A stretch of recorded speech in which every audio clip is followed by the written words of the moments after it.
Цаасан үзэгчдээ төв цэг мэдээллийн хөтөлбөр шинэ 7 хоногийн дугаараа хүрэхэд бэлэн боллоо. Хөтөлбөрийн ихэнх мэдээллийн хорангуйд анхаарлаа хандуулна.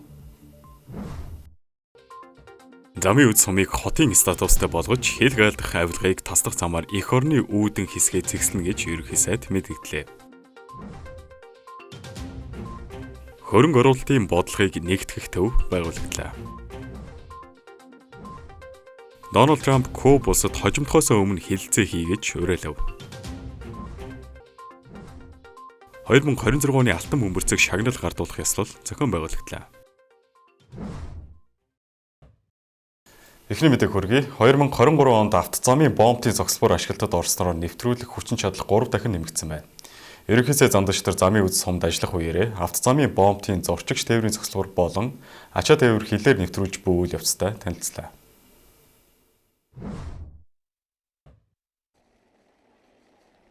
Зогсолбор ашиглалтанд орохоос өмнө өдөрт 6,000-аас 8,000 зорчигч нэвтэрдэг байсан бол өдгөө 8-аас 12,000 зорчигч зорчиж байгаа юм байна. Захим шинжилгээ хүрээнд өнгөрсөн 5 сараас захим гарцтай болжээ. Ингэснээр өдөрт 450 орчим хүн захим гарцаар нэвтэрч тэр хэрээр нэг шалгагчид ногдох ачаалал буурсан байна. Захим 100% шилжиж чадаагүй буюу хүний хамаарлыг бүрэн арилгаж чадаагүй нөхцөл хяналт шалгалтыг тогтмолжуулж эрсдлийг хааж ажиллана гэж ерөнхий сайд хэлсэн үгэнтэй онцолжээ.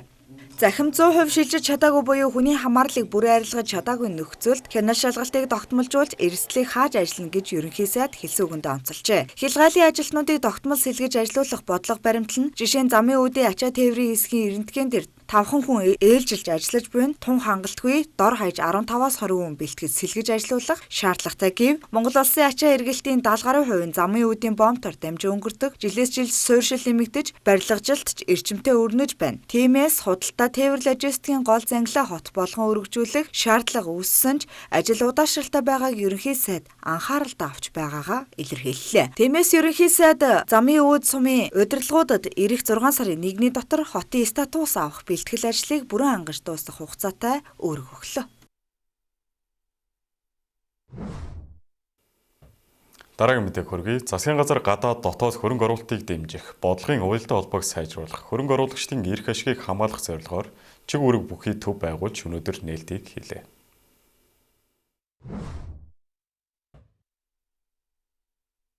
Энэхүү төв нь хөрөнгө оруулалтын талаарх төрийн бодлого, хууль эрх зүйн зохицуулалт, хэрэгжилтийн уялдаа холбоог хангах үндсэн чиг үүрэгтэй ажиллах юм. Шинээр байгуулагдсан төв нь хөрөнгө оруулалтын орчинд тулгамдж буй хүндрэл, саад бэрхшээлийг тодорхойлж, зөвшөөрөл олголт, шат дамжлагын давхарлыг бууруулах, төрийн байгууллагуудын хоорондын зохицуултыг сайжруулахад анхаарна. Түүнчлэн хөрөнгө оруулагчдын эрх ашигыг хамгаалах, хууль эрх зүйн тогтвортой байдлыг хангах, бодлогын гинтийн өөрчлөлтөөс үүдэх эрсдлийг бууруулах зорилт тавьжээ.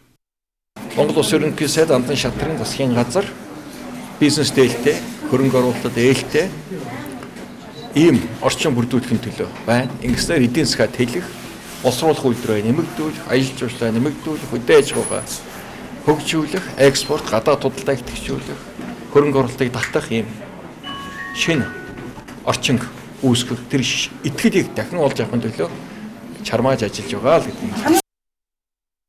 Тус төвийн үйл ажиллагааны хүрээнд гадаад дотоодын хөрөнгө оруулагчдад мэдээлэл зөвлөгөө өгөх нэгдсэн тогтолцоог бүрдүүлэх, төр, хувийн эвслийн хамтын ажиллагааг бэхжүүлэх арга хэмжээг хэрэгжүүлэх юм. Ингэснээр хөрөнгө оруулалтын шийдвэр гаргах үйл явцыг илүү ойлгомжтой, ил тод шуурхай болгох нөхцөл бүрдэнэ гэж үзэж байна. Мөн хөрөнгө оруулалтын орчныг дэмжих хүрээнд татвар зохицуулалтын бодлогын доктортой байдлыг хангах, бизнесийн үйл ажиллагаанд тулгарчгүй зохицуулалтын дарамтыг бууруулах, аж ахуйн нэгжүүдийн өрсөлдөх чадварыг нэмэгдүүлэхэд чиглэсэн арга хэмжээг шат дараатайгаар хэрэгжүүлэхээр төлөвлөжээ. Үүний зэрэгцээ гадаадын хөрөнгө оруулагчдын итгэлийг сэргээх, дотоодын бизнес эрхлэгчдийг урт хугацаанд дэмжих бодлогын орчныг бүрдүүлэхийг зорж байгаа юм. За хөрөнгө оруулагчийн эрх ашигыг хамгаалах төв бол цаашдаа энэ хөрөнгө оруулагч нар гадаад дотоодын альч хөрөнгө оруулагч нар бизнесийн холбоод, мэргэжлийн холбоод, за төслийн одоо санаачлагыг гаргаж байгаа этгээдүүд ингээд бүгднгийнх нь уулзалдах, зөвлөлдөх тэр одоо платформ нэгж байх юм аа гэх юм нээлттэй одоо танхим байх юм. Хин ч одоо сургалт семинараа хийгээд турал зөвлөгөөнөө хийх боломжтой болно. За нөгөөдөө бодлогын хувьд болохоор яах вэ гэхээр төрийн байгууллагуудын зүгээс эндээ хувийн хвшилт хөрөнгө оруулагчдынхаа гомдол саналыг нь хүлээж авдаг, тэрийг холбогдох төрийн байгууллагуудад дамжуулдаг, тэрийг хөрөнгө оруулалт худалдааны газар буюу агентлагт дамжуулдаг, холбогдох яамдад дамжуулдаг. Үүгээрээ болохоор төрийн байгууллагууд нь бол засгийн газарт байт юм холбогдох төрийн дээдчдийн байгууллагуудад уламжилт шийдвэрийг нь гаргуулдаг. Альва хувийн хвшлээс төрийн байгууллагад гарч байгаа гомдол санал байх юм бол энэ гомдол саналыг нь одоо барагдуулахын төлөө ажилладаг ийм нээлттэй платформ одоо хаб гэж ярьдэн шүү дээ. Ийм одоо төв байх юм аа. Засгийн газрын зүгээс энэхүү төвийг байгуулснаар хөрөнгө оруулалтын бодлого шийдвэр гаргалт илүү уялдаатай болж төрийн байгууллагуудын давхарсан чиг үүрэг цэгцэрнэ гэж үзэж байна. Улмаар эдийн засгийн өсөлтийг дэмжих, ажлын байр нэмэгдүүлэх, улсын төсвийн орлогыг нэмэгдүүлэх урт хугацааны суурь нөхцөл бүрдэх хүлээлттэй байгааг онцолжээ. За, гол нь хөрөнгө оруулагчдад гомдол саналын асуудал. Өнгөрсөн хугацааны сургамж бол маш олон хөрөнгө оруулагчид Монгол улсад гомдсон. Бизнесээ алдсан, хөрөнгө оруулалтаа татсан, залилуулсан, маргаан шүүхэн шийдвэрлэх, хуулийн хэлтийн байгууллагуудаар удаж байгаа, дунджаар 5 жил зарцуулж байгаа хөрөнгө оруулагчдын маргаанууд. Шийдвэрлэгдэх болон асуудал, арбитрийн шүүх гээд олон асуудал. Ийм засгийн газраас хөрөнгө оруулагчдын эрхийг хамгаалж, эдийн засгийн хөгжлийн яамны дээрээ энэ төвийг байгуулж байгаа. Бид шүүх шатанд очихоос өмнө хөрөнгө дуу хоолойг сонсож, гомдлыг шийдвэрлэж, тэдний төлөө дуу хоолой болж төрийн захиргааны байгууллагууд ажлын хөлтэй хангаж ингэж ажиллах шаардлагатай байна. Эцэст нь дүгнэхэд хөрөнгө оруулалтын бодлогыг нэг төвөөс зохицуулах тогтолцоог бүрдүүлснээр бизнесийн орчны ил тод байдал сайжирч, гадаад дотоодын хөрөнгө оруулалтын эд хүчил нэмэгдэх боломж бүрдэж байна.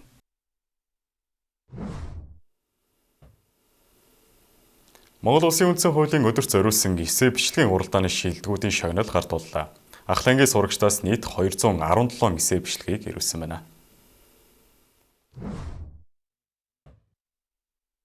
Монгол улс байгалийн баялгаа хэрхэн зохистой ашиглах ёстой вэ? Сэдвт эсээ бичлэгийн уралдааныг зохион байгуулсан. Энэ хүрээнд ихтэй сургуулийн оюутан, ерөнхий боловсролын сургуулийн ахлах ангийн сурагчдаас эцсийн шатанд сурагчдын 60, ихтэй сургуулийн оюутнуудын ангилалд 40, нийт 105 бүтээл шалгарсан байна. Ихтэй сургуулийн оюутны ангилал Монгол Улсын их сургуулийн оюутан дэлгэр мөрөнд тэргүүлж, мөн хууль зүйн сургуулийн оюутан Нарын Эрдэнэ удаллаа. Шинжлэх ухаан технологийн их сургуулийн мэдээлэл холбоо технологийн сургуулийн оюутан Найдан 3 дугаар байрт шалгарсан бол Монгол Улсын их сургуулийн оюутан Мөнх Ариун тусгай байрыг хүртжээ.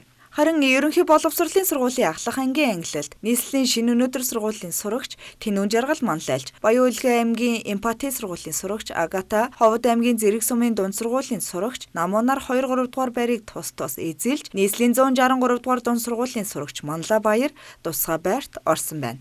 Эсээ бичлэгийн уралдаанд шалгарсан оюутан сурагчдад Монгол Улсын их хурлын ерөнхий нарийн бичгийн дарга Үлзий сайхан, Улсын их хурлын тамгын газрын тэргүүн дэд дарга Батбаатар, парламентын судалгаа хөгжлийн хүрээлэнгийн захирал Бомдар нар төрийн ордны үндсэн хууль танхимд шагнал гарт туллаа. Энэ удаагийн уралдаанд ирсэн эсээнүүдэд байгалийн баялаг зөвхөн эдийн засгийн асуудал биш, ёс зүйн, иргэний, үндсэн хуулийн асуудал юм гэсэн нэгэн үзэл санаа маш тодорхой харагдсныг тэмдэглээд хүүхэд залуучууд маань байгаль ихээ хамгаалах, ирээдүйн хойчоо бодох иргэн бүр хяналт тавих чухлыг үндсэн хууль амьдрал дээр хэрхэн хэрэгжих ёстойг өөрийн өнцгөөс өөрийн дуу хойлоогоор илэрхийлсэн нь үнэхээр бахархал төрүүлсэн гэдгийг Монгол Улсын их хурлын ерөнхий нарийн бичгийн дарга Үлзий сайхан илэрхийллээ. Монгол Улсын үндсэн хууль бол Монгол улс ямар байх, Монголд хүн бүр ямар эрх, үүрэг, идэх вэ гэдгийг тодорхойлсон бүх монголчуудын оюун санааны хамтын бүтээл юм. Тусгаар тогтнол төрийн бүрэн эрхт байдал, төрийн байгууллагын тогтолцоо, хүний эрх чөлөөг баталгаа нь үндсэн хуульд өөрөө оршиж байдаг. Тийм ч учраас үндсэн хуулийн үг, өгүүлбэр, цэг, таслалт нэг бүр тус бүртээ утга агуулгатай.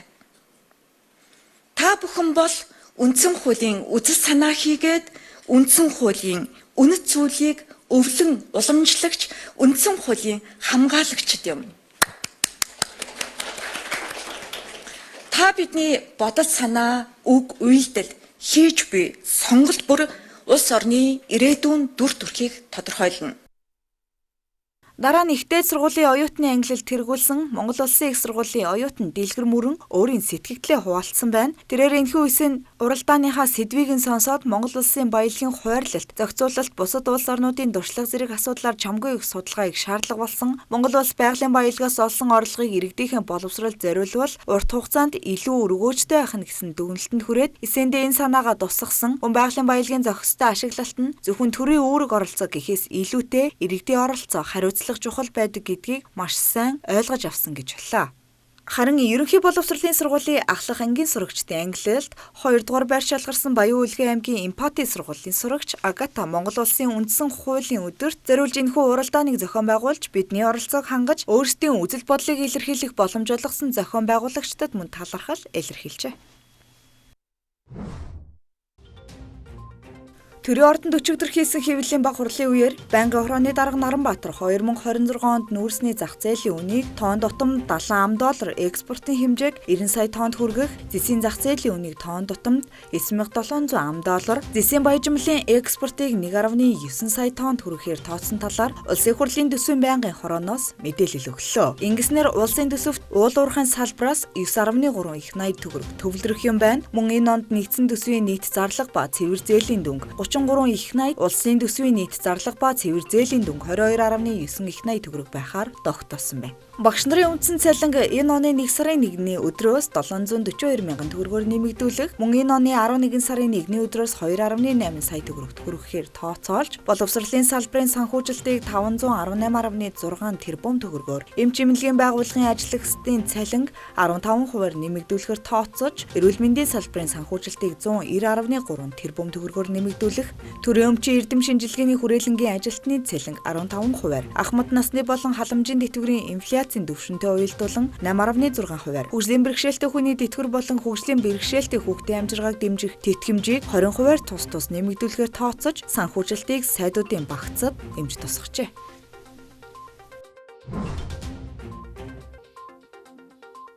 Хоёрын 2025 оны 12 сард Монгол Улсын экспортлсон бараа бүтээгдэхүүний хэмжээ сарын дүнгээр хамгийн өндөр өсөлттэй гарлаа. Өнгөрсөн оны 12 сард нийт экспортын үнийн дүн бараг $2 тэрбум болж түүхэндээ түвшинд хүрсэн байна. Түүнчлэн гадаад худалдааны ашиг $857.5 сая хүрсэн нь 2016 оны 1-р сараас хойших хамгийн өндөр ашигтай сар байсныг онцолж болохоор байгаа юм. Оны дүнгээр гадаад худалдааны ашиг $4.4 тэрбум хүрч 2024 оноос 5.3%-аар өссөн үзүүлэлттэй байна. Нийт барааны эргэлт бага зэрэг буурсан ч гадаад худалдааны тэнцэл өссөн эерэг үзүүлэлттэй байна. 2025 оны нийт экспортын 74%-ийг нүүрс болон зэсийн экспорт ангаар бүрдүүлж буй юм а. Харин чулуун нүүрсний экспорт 2025 оны эцэст 83.9 сая тонн хүрч өмнөх оныхоос 5.6%-аар өссөн. 12 дугаар сард 10 сая гаруй тонн нүүрс экспортлсон ч жилийн нийт орлогын хэмжээ эрс буурч $577 тэрбум болжээ. Эхний хагас сард дунджаар 6.3 сая тонн нүүрс экспортлж байсан бол оны сүүлийн хагас 8.7 сая тонн болж эрчимдсэн билээ.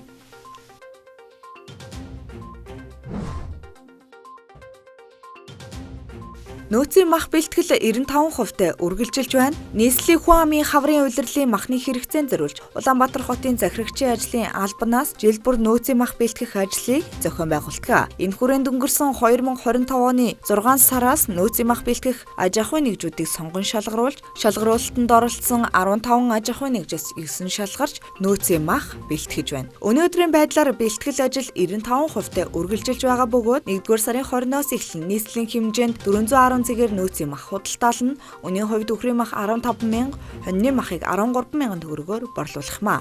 Энэ жил нийт 5,000 тонн нөөцийн мах бэлтгэснээс 40% нь үхрийн мах, 60% нь хоньны мах байна. Харин нөөцийн махны өргөдөгсөн худалдааг сар шинийн баярыг ухтан 2 сарын 7-наас 17-ны өдрүүдэд нийслэлийн 18 байршилд зохион байгуулна.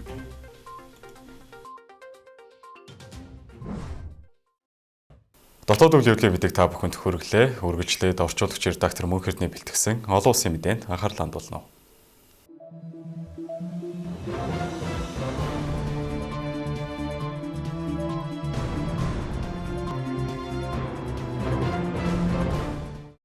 Харамдраг үзэгчтэй төвцөг мэдээллийн хөтөлбөр алуулсан мэдээгээр үргэлжилж байна. Америк нэгдсэн улсад төвтэй хүний эрхийн идэвхтнүүдийн мэдээний агентлаг хэмээх байгууллагын зүгээс мэдээлснээр Иранд иргэдийн эсэргүүцлийн хөдөлгөөний үеэр амиа алдсан хүмүүсийн тоо 500 даваад байна. За тус байгууллагын мэдээлснээр ойролцоогоор 490 жагсагч мөн аюулгүй байдлын 48 албан агч амиа алдаж 10,600 гаруй хүн баривчлагдаад байгааг нь.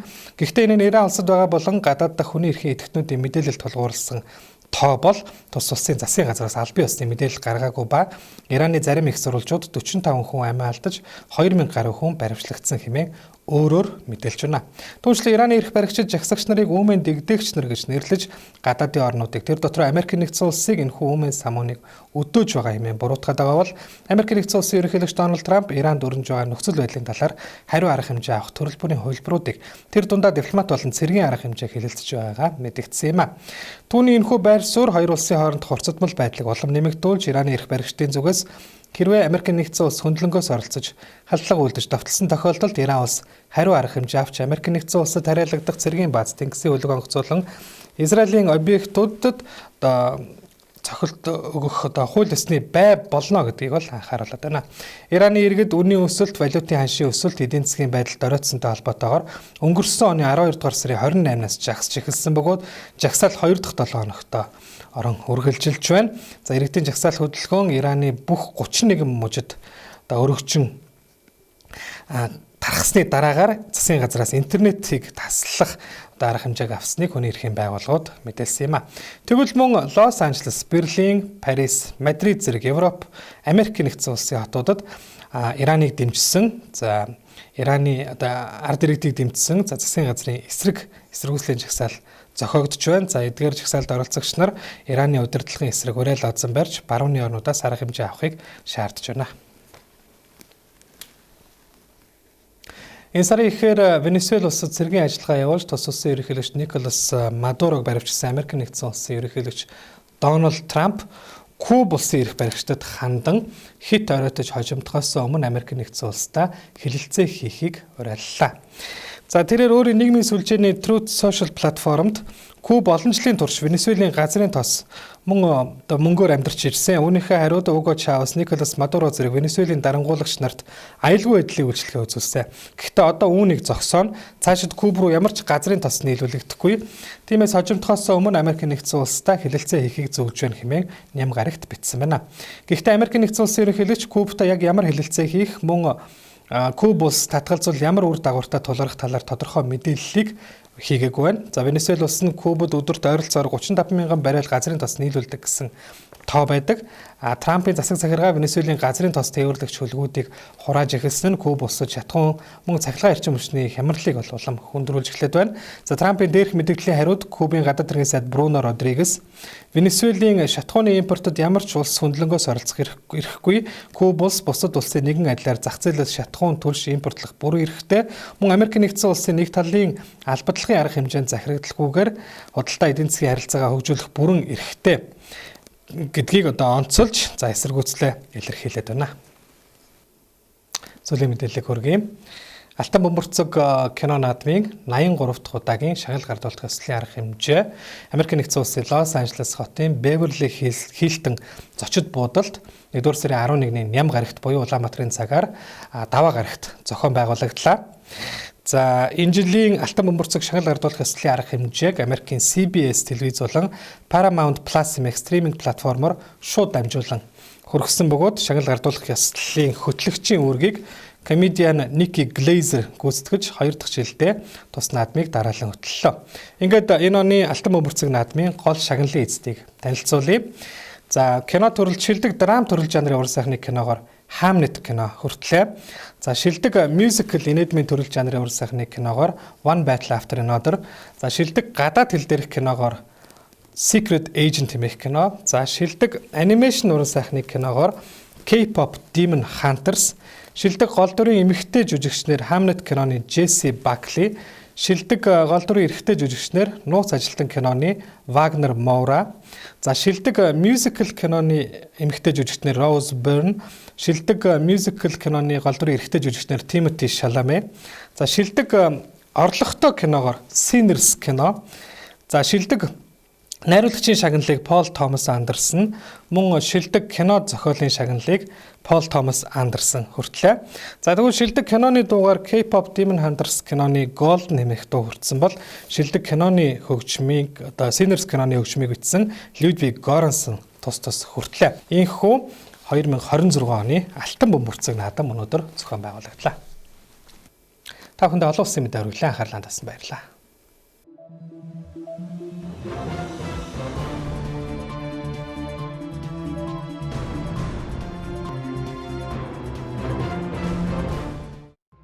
Төвцөг мэдээллийн хөтөлбөрийн өнөөдрийн дугаарыг та бүхэнд хүргэлээ. Анхаарлаа хандуулсанд баярлалаа. Баяр таа.